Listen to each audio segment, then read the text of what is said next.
Welcome back. और आज आपको मैं क्लासिफिकेशन ऑफ क्रिस्टलाइन सॉलिड पर डिस्कस करना चाहता हूँ। इसके पहले हमने जो वीडियो बनाया था वो था कि what is the difference between the crystalline solid and amorphous solid, जिसको यहाँ पे थोड़ा सा हम रिपीट करेंगे। उसके आगे फिर हम स्टडी करेंगे classification of crystalline solid. Difference between the amorphous solid and crystalline solid. Point number 1. Amorphous solid, crystalline solid have the definite arrangement of the constituent particle, and there are no definite arrangement of constituent particle, that is called amorphous solid. Number 2. Crystalline solid have sharp melting point, and amorphous solid have no sharp melting point, no definite melting point. Number 3.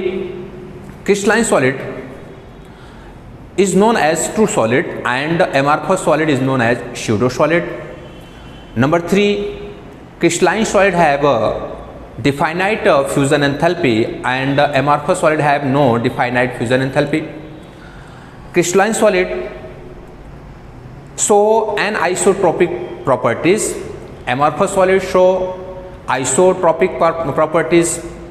And when we plot a graph between the temperature and cooling graph for the crystalline solid, this comes as a zigzag graph. And when we plot a between the cooling and the time for the amorphous solid, this graph is just like a curve, means you can say that parabolic curve is obtained. Okay, crystalline solid, amorphous solid के बाद आज हम discuss करने वाले हैं classification of crystalline solid. On the basis of constituent particle there are 4 types of crystalline solid. Number 1, molecular solid, molecular solid. Number 2, ionic solid, and number 3, metallic solid, and number 4, covalent solid, which are also known as network solid, network solid।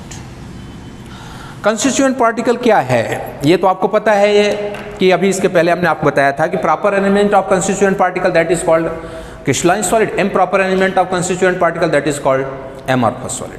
Constituent particle, what is the constituent particle? Constituent particle may be atom, ions और molecule, यानी कि वो जो आपका solid state है वो solid किससे बना हुआ है, सॉलिड में कौन सा कंस्टिट्यूएंट पार्टिकल, यानी कि कौन सा वो सॉलिड किससे बना हुआ, वो सॉलिड एटम से बना हो सकता है, वो सॉलिड आयन से बना हो सकता है, वो सॉलिड मॉलिक्यूल से बना हो सकता है। तो जो सॉलिड जिससे बना हुआ है, एटम से बना हुआ है, मॉलिक्यूल से बना हुआ या फिर आयन से बना हुआ है, उसके अकॉर्डिंग आपको क्रिस्टलाइन सॉलिड को 4 पार्ट में डिवाइड किया गया, जिसमें सबसे पहला है molecular solid, ionic solid, metallic solid and covalent solid. Okay, now अभी this molecular solid is classified into 3 parts. Number 1, non-polar molecular solid, non-polar molecular solid. Number 2, polar molecular solid, and number 3 H bond यानी hydrogen bond containing molecular solid. Okay, देखिए अभी जो आपका 3 हमने divide किया है, 3 part में हमने जो डिवाइड किया है मॉलिक्यूलर सॉलिड, क्योंकि आपको पता है कि there are 3 types of molecules, polar molecules, non polar molecules and hydrogen bond containing molecules. Non polar molecules, सबसे पहले सपोज दैट आपकी इनर्ट गैस, जैसे मान लीजिए हो गया आपका neon, argon, hydrogen, nitrogen, Cl2, I2CO2, ये जो आपके मालिक्यूल्स दिख रहे हैं ये स्पेशली नॉन पोलर मालिक्यूल्स हैं, क्योंकि आपको पता है कि polarity is developed due to large difference in electronegativity. Non-polar molecule have same or nearly same electronegative. आप यहाँ पे देख पा रहे होंगे hydrogen molecule, nitrogen molecule, chlorine molecule, iodine molecules and carbon dioxide molecules. तो नियॉन एंड आर्गन ये आपके हैं. तो ये जो आपके मालिक्यूल्स हैं, इस मालिक्यूल्स को हम किसी भी मेथड से किसमें चेंज करेंगे, सॉलिड में. यानी कि non polar molecule like hydrogen, nitrogen, chlorine and iodine, these are changed into solid by any method, by the decrease the temperature, increase the pressure, means by any method non-polar molecule are changed into solid. This solid is known as a non-polar molecular solid. Non-polar molecular solid is the bad conductor of electricity because there are no any ions are present between them. So non-polar molecules is the bad conductor of electricity. Number 2, non-polar molecules are soft and smooth. Okay, the intermolecular attraction force between the non-polar and non-polar molecules is the very weak intermolecular attraction force, which is known as London force of attraction. So non-polar molecular solid have London force of attraction, and London force of attraction are very weak force of attraction. Due to this reason, the melting point of the non-polar molecular solid is very low. Okay, and these molecular solid is obtained in the nature at normal temperature and pressure on the gaseous state or in liquid state. Generally at common temperature and pressure, at normal temperature and pressure, these non-polar molecular solid is obtained in the gaseous state or in liquid state. Okay, now second, polar molecular solid like HCl, SO2 and NH3. You know that chlorine is the more electronegative than hydrogen, oxygen is more electronegative than sulfur, and nitrogen more electronegative than hydrogen. So you can say that the polar gas like HCl, SO2 and NH3, these polar gaseous molecules are changed into solid. These polar gaseous molecule change into solid by the decrease the temperature and increase the pressure. When these gaseous molecule change into solid, then they have dipole intermolecular attraction force. Dipole intermolecular attraction force is stronger than London force. London force are present into non-polar molecular solid, and dipole intermolecular attraction force present in the polar molecular solid. The melting point of the polar molecular solid is more than non-polar molecular solid, but their melting point is less in comparison to other solid.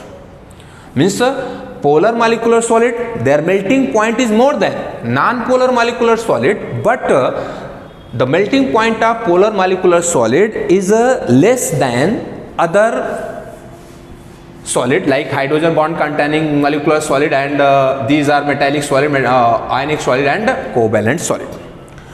Polar molecular solid is also bad conductor of electricity. This is also smooth and soft, and they are found in nature at normal temperature and pressure in the gaseous or in liquid state. Okay, now point number 3, hydrogen bond containing molecular solid. You know that hydrogen bond is formed from the some atoms like oxygen, fluorine, oxygen and nitrogen. We know that when the hydrogen is covalent bonded with the fluorine, oxygen and nitrogen, they can form hydrogen bond. Water is the best example of the hydrogen bond containing liquid. HF is also in liquid state. So means H2O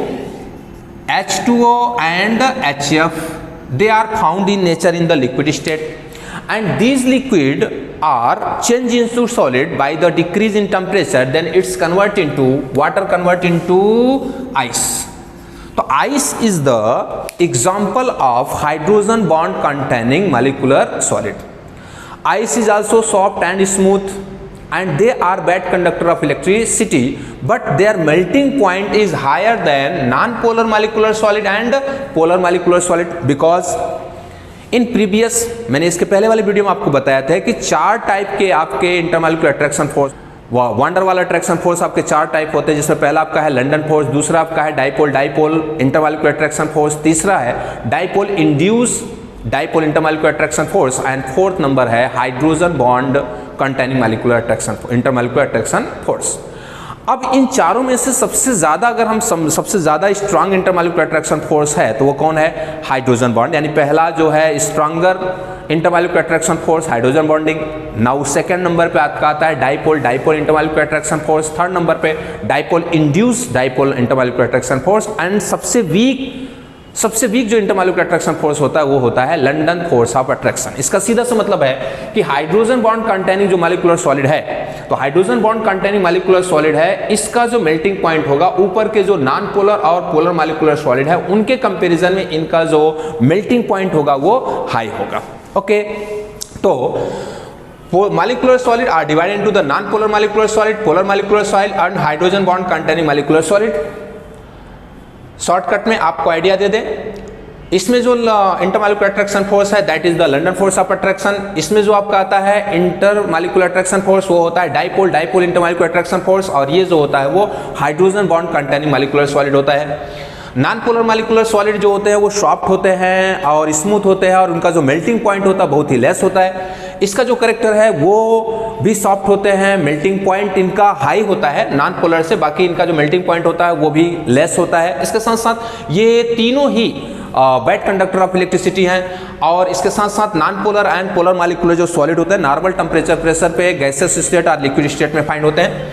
now hydrogen bond containing जो molecular solid उसका जो best example है वो ice है, और ice आपने बिल्कुल देखा होगा, और आइस में हाइड्रोजन बॉन्ड होता है. और इसके साथ साथ आपको ये पता होना चाहिए कि हाइड्रोजन बॉन्ड जो होता है वो इंटरमॉलिक्यूलर अट्रैक्शन फोर्स में से सबसे ज्यादा स्ट्रॉन्गर होता है. इस वजह से आप ऐसा कह सकते हैं कि मॉलिक्यूलर सॉलिड जो आपको 3 बताए गए हैं, 3 में से जो hydrogen bond containing molecular solid है उसकी मेल्टिंग पॉइंट इन दोनों से क्या होती है? ज्यादा होती है. नाउ अब हम डिस्कस करने वाले हैं आयनिक सॉलिड. जहां तक आपको नाम से पता चल रहा है हम बात कर रहे हैं आयनिक सॉलिड की. आपके घर में रखा हुआ है क्या है? सॉल्ट है, नमक है, जिसको हम टेबल सॉल्ट कहते हैं. नमक जो है वो ऑलरेडी क्रिस्टल के फॉर्म में आता है, वो क्रिस्टलाइन सॉलिड है. तो जो नमक है वो आयनिक सॉलिड है, तो नमक आयनिक सॉलिड है, पोटासियम भी आयनिक सॉलिड है. ठीक है, तो ऐसे कंडीशन में ये जो आयनिक सॉलिड हैं, तो आयनिक solid is made up of ions. Ionic solid is made up of ions, positive ion and negative ion. These positive ion and negative ion are arranged in 3-dimensional structure, and they have a strong electrostatic attraction force which are also known as Coulombic force of attraction.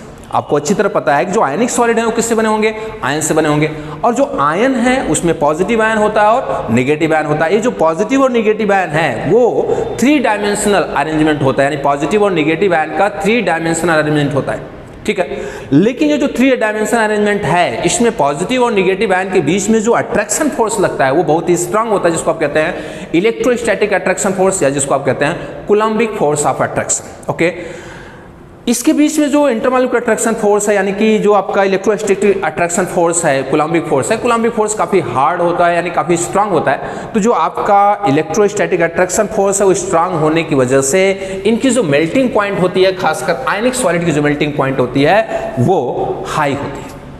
इसके साथ साथ इसके कुछ और भी character है जिसमें से आपको पता होना चाहिए कि जो आयनिक सॉलिड होते हैं वो हार्ड होते हैं, लेकिन इनके पास ब्रिटल प्रॉपर्टीज होती है. ब्रिटल प्रॉपर्टीज क्या होती है? ब्रिटल प्रॉपर्टीज का मतलब ये है कि जैसे सपोज दैट आपने एक शीशा ले लिया और उसको ऊपर से नीचे छोड़ दिया.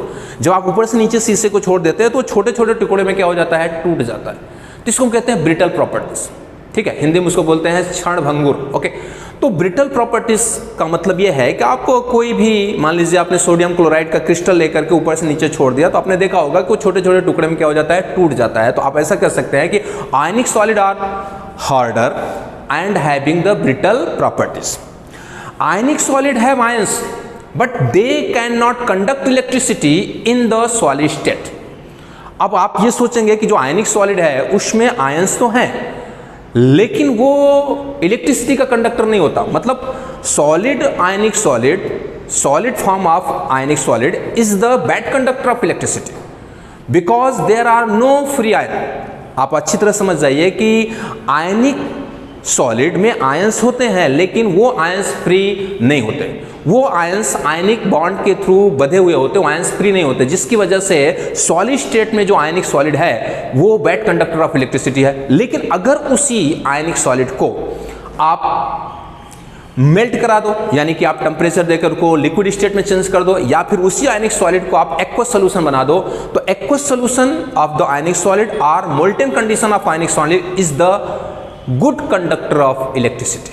Okay, in short, ionic solid is made up of ions, positive ion and negative ion. They have Coulombic attraction force. This attraction force are stronger, so their melting point will be high. They have character of the hard, strong and brittle properties. And in solid state, ionic solid is a bad conductor of electricity, and in molten condition or in aqueous solution, they are good conductor of electricity. Now I will discuss about the metallic solid. You know that all metal except mercury and gallium, all metals are solid and hard, good conductor of electricity. तो हमें ये समझना है कि metallic solid में वो कौन सा अट्रैक्शन फोर्स है। तो मेटेलिक सॉलिड में जो अट्रैक्शन फोर्स है that is called metallic bond. अब आप ये सोच रहे होंगे कि मेटेलिक बॉन्ड को हम कैसे समझें। मेटेलिक बॉन्ड को समझने के लिए सपोज दैट हमारे पास ये एक मेटल हमने ले लिया है सोडियम, ये सोडियम हो गया। अब ये सोडियम मेटल है तो आपको पता है कि sodium metal is made up of sodium atom. Okay, now sodium atom, तो sodium atom have 1 electron in outermost orbit and sodium atom are very unstable but sodium ion are stable. तो होगा क्या कि sodium atom अपने outermost orbit का 1 electron loss करेगा और वो चेंज हो जाएगा किसमें, सोडियम पॉजिटिव आयन में। ओके, ये आपका हो गया सोडियम पॉजिटिव आयन। अभी जो सोडियम पॉजिटिव आयन है इसने जो भी इलेक्ट्रॉन लॉस किया है, सपोज दैट यहाँ पे इलेक्ट्रॉन आ गया है, ठीक है, ये इलेक्ट्रॉन हो गया। इसके साथ साथ फिर वापस हम ले लेंगे Na+, ये आपका हो गया Na+। इस तरह आपका मतलब सोडियम आयन और साथ में यहाँ पे हो गया आपका फ्री इलेक्ट्रॉन। तो अब आपको हमको मेटेलिक बॉन्ड का डिफिनीशन बताना है। Metallic bond, what is the metallic bond? Metallic bond को समझने से पहले आपको समझना है positively charge kernel and delocalize electron. Delocalize electron also known as free electron. आप डीलोकलाइज इलेक्ट्रॉन को आप फ्री इलेक्ट्रॉन भी कह सकते हैं। Suppose that sodium atom have 1 electron in outermost orbit. Sodium atom very unstable, but when the sodium lost 1 electron then they convert into positive ion. So you can say that the passively charged kernel means remaining part of atom except valence electron, remaining part of atom except valence electron। ये valence electron को छोड़ने के बाद जो atom का part बचता है उसे हम कहते हैं पॉजिटिवली चार्ज कर्नल। और ये जो फ्री इलेक्ट्रॉन है वो फ्री इलेक्ट्रॉन यानी जो इसने इलेक्ट्रॉन रिलीज कर दिया, वो इलेक्ट्रॉन क्या हो रहा है कि पूरे के पूरे एटम में किसी भी डायरेक्शन में कभी भी मूव कर सकता है, यानी उसका कोई भी डायरेक्शन फिक्स नहीं है। अब क्वेश्चन यहाँ पे है कि ये जो फ्री इलेक्ट्रॉन है और ये जो बचा हुआ है, मतलब ये जो आपको हमने इस तरह दिखाया माइनस नेगेटिव चार्ज दिखाया, इसको आप क्या समझेंगे, इलेक्ट्रॉन। और ये जो आपका वैल्यू दिख रहा है जो आपका Na+ दिया है, this is known as positively charge kernel. तो positively charge kernel means remaining part of the atom except valence electron, that is called positively charge kernel, and free electron or which is known as delocalized electron. The attraction force apply between the positively charged kernel and free electron, this attraction force is known as metallic bond.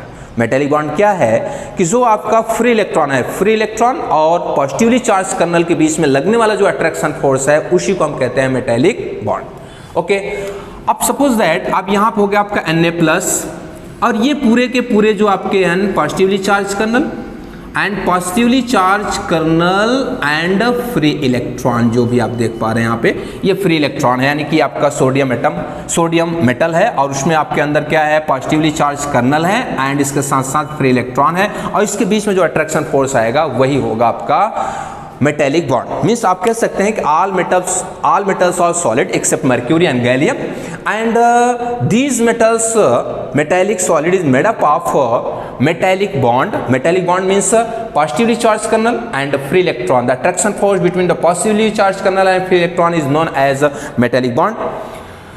Metal is the good conductor of electricity due to presence of free electron. Okay, metal is the good conductor of heat due to presence of free electron.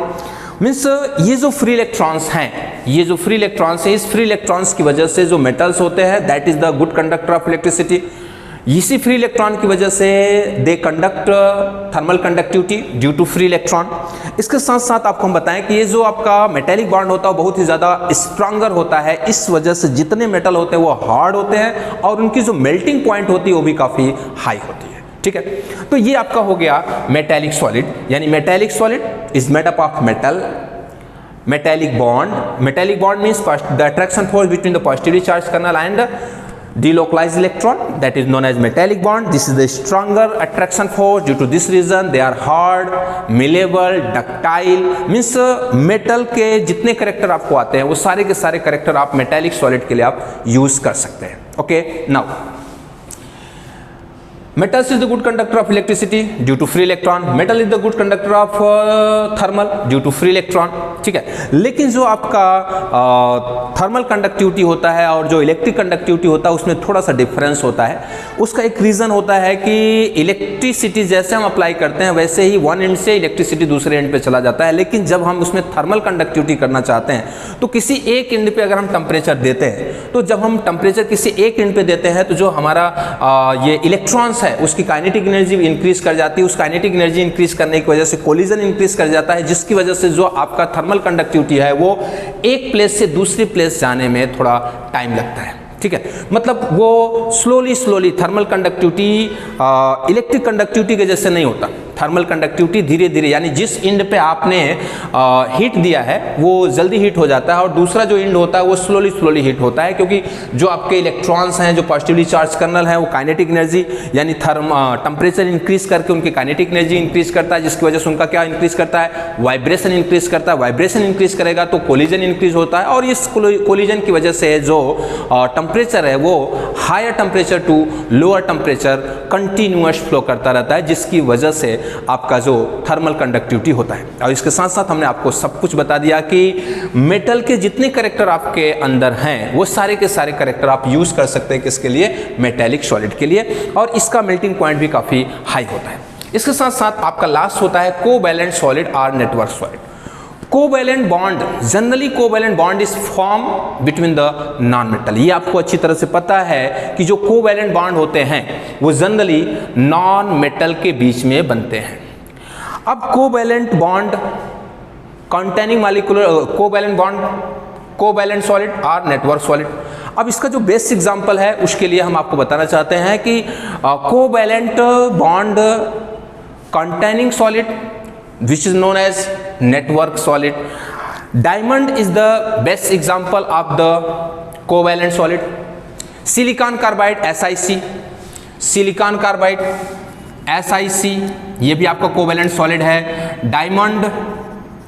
Diamond भी आपका क्या है, covalent solid है. Graphite भी क्या है, covalent solid है. Okay, तो अब क्वेश्चन यहाँ स्टार्ट होता है कि covalent solid is made up of means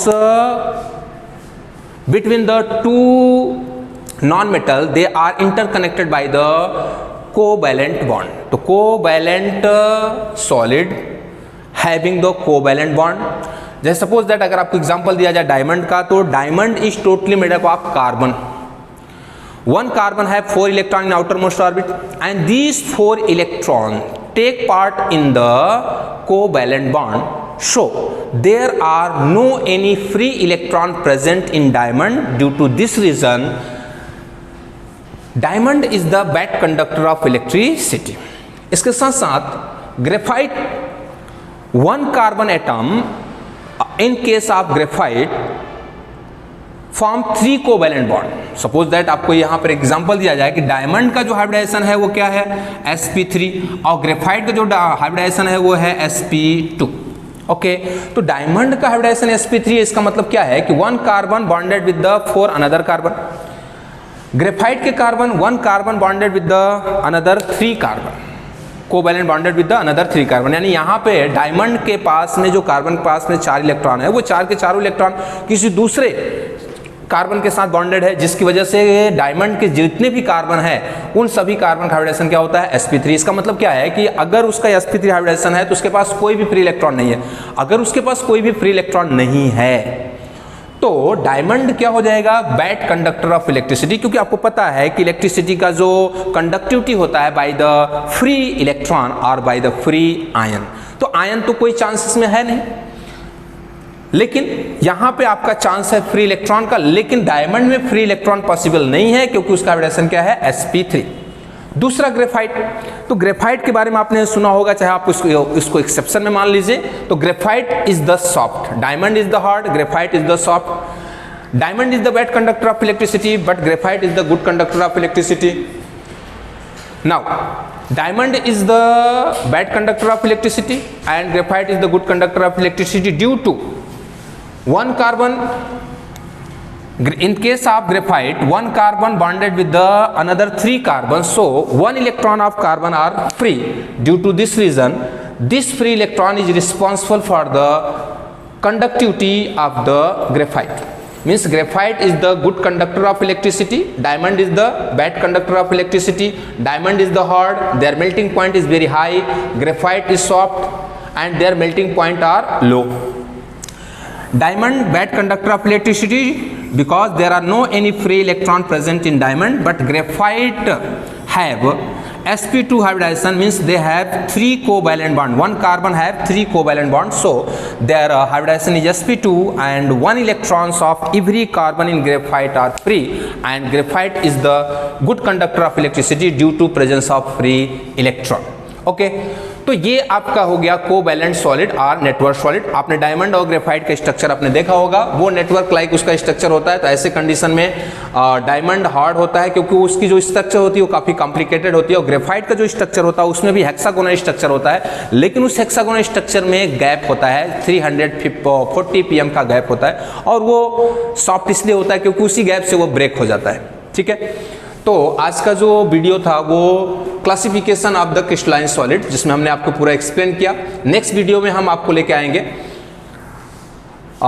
unit cell, crystal lattice और टाइप ऑफ यूनिट सेल। तब तक के लिए थैंक यू।